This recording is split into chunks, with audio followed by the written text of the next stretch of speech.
everybody. My name is Josh, and I am here with you guys today to conclude the sermon series, Super Cool Stories of the Bible. Today, we are wrapping it up with the story of Nehemiah. So, at this time in the Bible, the Israelites are returning back from exile, from disobedience to God.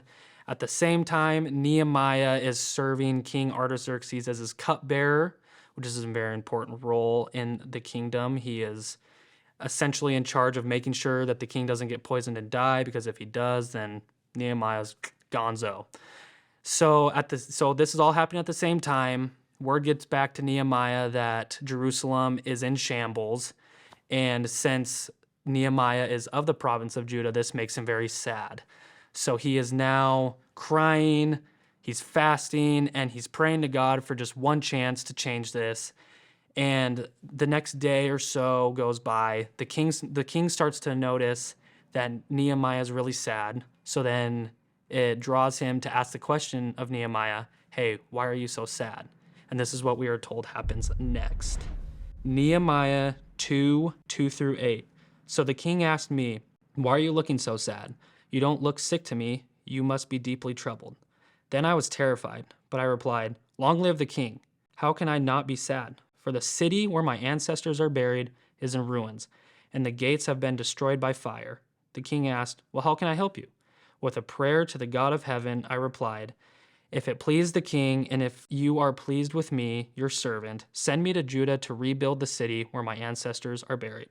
The king, with the queen sitting beside him, asked, how long will you be gone, and when will you return? After I told him how long I would be gone, the king agreed to my request. I also said to the king, if it please the king, let me have letters addressed to the governors of the province west of the Euphrates River, instructing them to let me travel safely through their territories on my way to Judah. And please give me a letter addressed to Asaph, the manager of the king's forest, instructing him to give me timber. I will need it to make beams for the gates of the temple fortress, for the city walls, and for a house for myself. And the king granted these requests because the gracious hand of God was on me. At this time in history, it was a big risk for Nehemiah to be showing his emotion about his heritage and his ancestry in front of the king and queen, let alone just the state of Jerusalem. This was because he was technically a prisoner of war. So in order to show his emotion like this, it took a lot of guts from him. But since he had formed such a good relationship with the king, he was able to do this. And this leads us into our first point, which is that relationships change everything. This means that the first thing that God was able to do for Nehemiah was help him form such a good relationship with King Artaxerxes, which did take a lot of patience and time from Nehemiah in order to get to that point. So since he already knew this prior to going over to Jerusalem, he knew how important it was to form a relationship with the leaders down there as well. And so that's why when he got there, he did this. Nehemiah chapter 2, 11-18. So I arrived in Jerusalem. 3 days later, I slipped out during the night, taking only a few others with me. I had not told anyone about the plans God had put in my heart for Jerusalem. We took no pack animals with us except the donkey I was riding. After dark, I went through the valley gate, past the jackal's well, and over the dung gate to inspect the broken walls and burned gates. Then I went to the fountain gate and to the king's pool, but my donkey couldn't get through the rubble. So though it was still dark, I went up to the Kidron Valley instead, inspecting the wall before I turned back and entered again at the valley gate. The city officials did not know I had been there or what I was doing, for I had not yet said anything to anyone about my plans. I had not yet spoken to the Jewish leaders, the priests, the nobles, the officials, or anyone else in the administration. But now I said to them, you know very well what trouble we are in. Jerusalem lies in ruins, and its gates have been destroyed by fire. Let us rebuild the wall of Jerusalem and end this disgrace. Then I told them about how the gracious hand of God had been on me and about my conversation with the king. They replied at once, yes, let's rebuild the wall. So they began the good work. This was a big win for Nehemiah as he got the priestly families to start connecting with each other and working together, forming relationships with each other in order to start the construction of this wall. And God was really showing us his big power and his love in the way that he showed these people how to build these relationships with each other. And it was all good and it was all happy.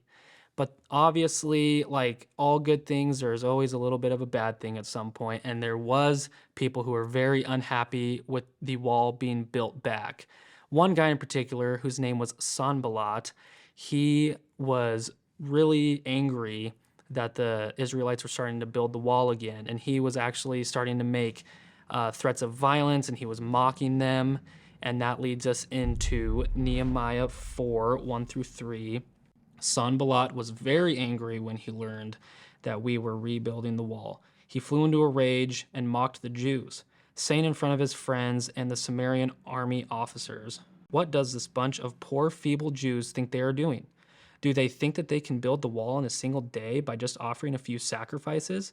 Do they actually think that they can make something of stones from a rubbish heap, and a charred one at that?" Tobiah the Ammonite, who was standing beside him, remarked, "The stone wall would collapse if even a fox walked along top of it." There is this common principle of life that is seen in both the Old Testament and the New Testament, and it's seen here in this story as well. And that brings us into our next lesson, which is whenever God is working, so is the enemy. This means that whenever God is doing something awesome in our lives, that Satan is just waiting around the corner to distract us, discourage us, and try to run us off the road. And he will even use the people closest to us in our lives to try to accomplish his goal. And it actually kind of points to a story in Matthew where he tried to use Peter to discourage Jesus. And this is what happens. Matthew 16, 21 through 23.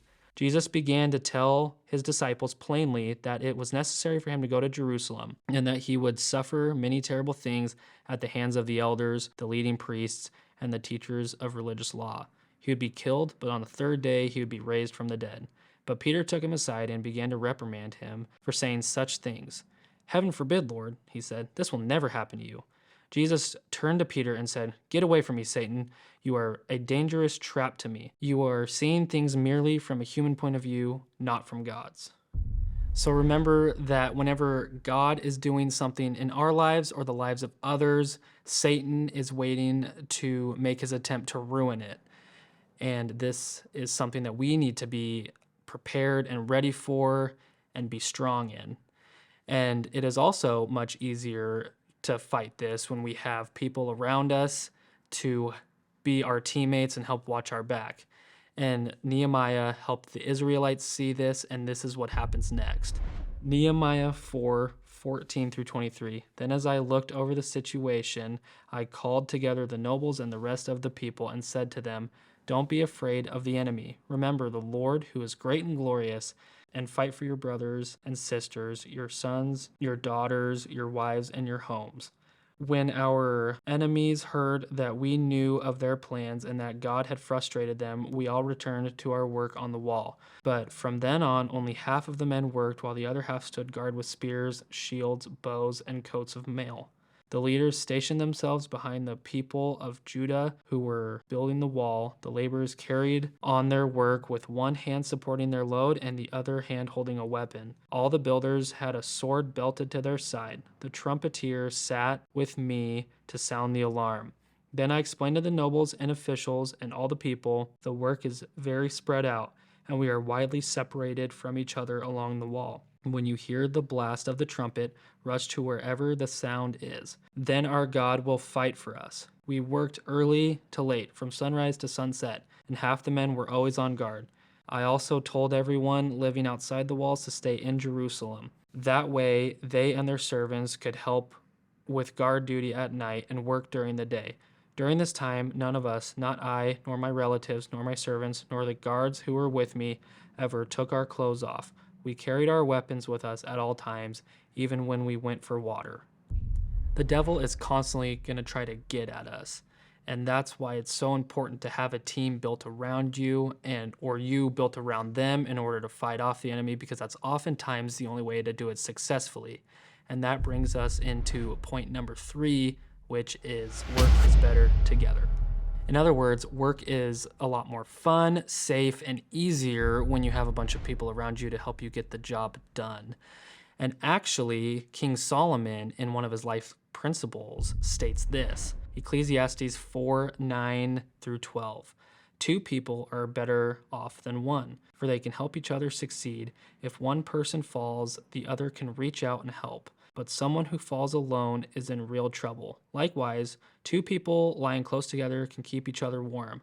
But how can one be warm alone? A person standing alone can be attacked and defeated, but two can stand back to back and conquer. Three are even better, for a triple braided cord is not easily broken. Nehemiah knew that the only way to effectively get work done was to work together, but he also needed others to be able to see this too. Which brings us to our fourth point, which is great leaders lead by example. This means that they are down in the trenches and getting their hands dirty, and instead of just telling people what to do, they're also willing to show people what to do. Nehemiah did this in a great way. Not only did he do it relationally and functionally, but also financially. He was building relationships with these people, getting to know them really well, and building a strong team. Functionally, he was there, he was with them side by side the whole time, and financially, he was giving his own money towards the cause and encouraging others to do the same. Nehemiah 5:14-18. For the entire 12 years that I was governor of Judah, from the 20th year to the 32nd year of the reign of King Artaxerxes, neither I nor my officials drew on our official food allowance. The former governors, in contrast, had laid heavy burdens on the people, demanding on a daily ration of food and wine, besides 40 pieces of silver. Even their assistants took advantage of the people. But because I feared God, I did not act that way. I also devoted myself to working on the wall and refused to acquire any land. And I required all of my servants to spend time working on the wall. I asked for nothing, even though I regularly fed 150 Jewish officials at my table, besides all the visitors from other lands. The provisions I paid for each day included 1 ox, 6 choice sheep or goats, and a large number of poultry. And every 10 days we needed a large supply of all kinds of wine. Yet I refused to claim the governor's food allowance because the people already carried a heavy burden. So what have we learned today? Number 1 is that relationships change everything. When Nehemiah formed that good relationship with God that made him strong as an individual, and it allowed God to work through him in order to build a strong relationship with the king, and then from there with the leaders in Jerusalem. Then we learned, number 2, that when God is working, so is Satan. And so we need to be prepared in order to see that in our own lives or the lives of others, or vice versa. No matter which way you flip it, we need to be able to be prepared and strong in those moments. Number 3 is that work is better together. No matter what, work is always going to be better together in the church, in the community. It doesn't matter. But in that moment, we need great leaders to lead by example. And when people see that, they can see that God is involved and he's doing something big. And with that being said, it's obvious that God is doing something very big, and not only our community, but also in our church.